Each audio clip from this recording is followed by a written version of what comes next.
This camera isn't even level. I don't care. Hey everybody, I'm John the Other. Obviously. I should put obviously on the screen so I don't have to keep saying it. Anyway, I have observed, I guess in the men's rights community, which is where I came from, you know, I used to be an MRA, I'm not anymore, that's over. But also in the MGTOW, men going their own way community, a sort of a demonization of women, but more importantly, a dehumanization of them. You know, there's, you know, women are manipulative and lying and abusive and unaccountable. That's really a big one. Unaccountable and willfully unaccountable, willfully ignorant of damage that they do, and, you know, smug about being socially in the top tier above men while pretending to be victims. And, you know, a lot of this is based on observation, based on sort of the way the courts work, the way whenever there's a violent criminal in the media who happens to be female, our media fabricates excuses and sentencing and discount and all this other stuff. But I want to suggest to MGTOW viewers anyway, that this is a mistake in thinking for us to keep on this path. Specifically because although, yes, politically, socially, this is, MGTOW is a rejection of gynocentrism, it's a rejection of male-destructive social institutions and legal systems, and all of which are being rejected because they are male-destructive, and in many cases the opposite side of that is female advantageous with the cost of male destruction. That this isn't really about women being evil, because they're not. Just like men aren't evil. Nobody is either evil or good. People are basically the same. I mean, yeah, I know. There's some small biological differences between men and women. The outward plumbing, there's some hormonal differences, there's some differences in muscular density and stamina and stuff like that. And there's also some socialization differences, which are, you know, learned behaviors and learned thought patterns. But basically, people are fucking the same as one another in all the ways that matter to what is a human.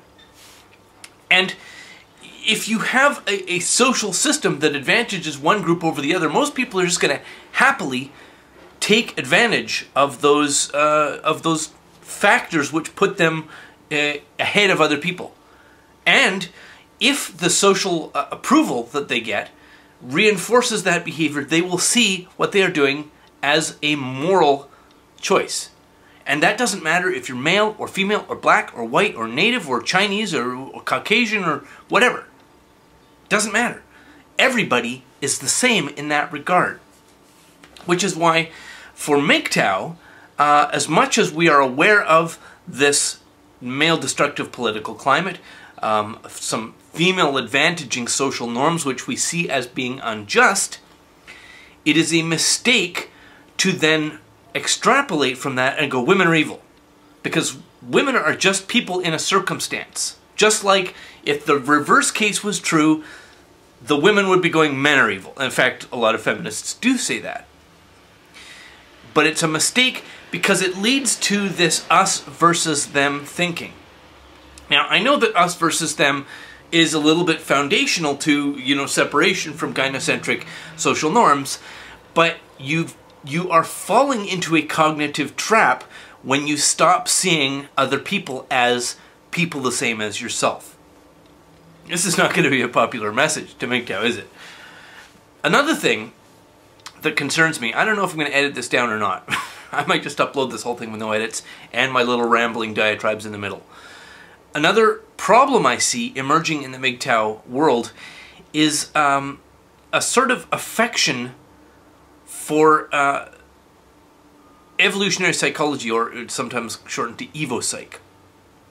EvoPsych is armchair analysis. It is not, at least as it is discussed by the laity, by people who are not, you know, trained and practicing evolutionary psychologists or evolutionists or scientists or clinicians. If you're just some guy who happens to be well-read, and you're sitting in front of a YouTube connected camera or a voice recorder yapping on and on about how this is this way and that is that way because of EvoPsych, you're full of shit. That version, that popularized version of EvoPsych is pseudoscientific gibberish nonsense. And if we're going to take what we're doing seriously, if this is more than just a He-Man I Hate Girls Club, then we have to be cognizant and avoidant of unscientific, irrational, pseudoscientific, nonsense ideological thinking. That too, I'm sure, is going to make me really popular. Thanks very much for watching, and of course, have a lovely day. Okay, there's one other thing I wanted to talk about. And this is a comment that somebody made on one of my videos. Now, saying that, normally when I talk about a comment, I put the comment on screen so you can see who made it, exactly what they said, and then I will, give my opinions. The problem is, I can't find this one. YouTube's comment system is so screwed up that I think they're disappearing comments, or I don't know exactly what's going on. I just can't find the comment. It appears to be gone. But I will try to remember it as best I can and give my opinion on what was said.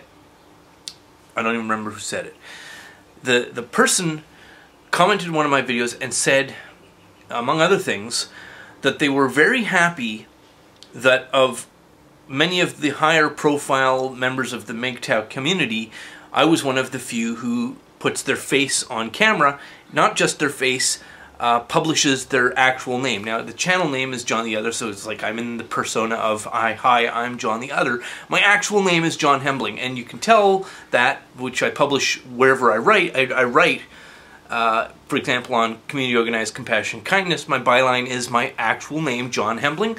I did that when I was still writing for AVFM. I used John Hembling when I published an article on Barbarossa's website, Shedding of the Ego. There's a reason I do this. And I'm aware that a lot of people are very protective of their identities. They hide their face, they use a voice to text, text to voice, or at least they just, record with a voice recorder. They use an online identity and they protect who they are. They don't say which part of the country they're in, or which city. I'm in Vancouver, British Columbia, so I'm easy to find. That is because what I'm doing here, and I think what a lot of other MGTOW channels are doing, is correct. It is not something morally wrong to do. I'm voicing an objection to things that I think are wrong. I'm talking about problems and suggesting solutions in some cases. And in spite of that, this community gets an awful lot of attack against it. But there's certainly a fear among many people who are a part of this broadcasting, writing, blogging, particularly on YouTube, where people protect their identities because they fear reprisal. Now, they don't fear justifiable reprisal, they fear sort of the vendetta of the social justice mob.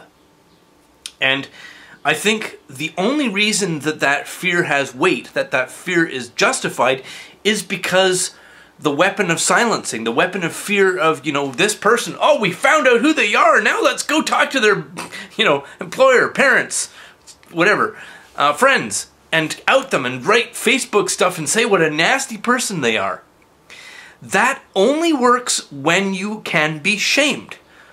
But the thing is that unless you're calling for people to be killed or espousing a view that like this group of people is just a worse group of people, which is mistaken thinking, no matter what group of people you're talking about, that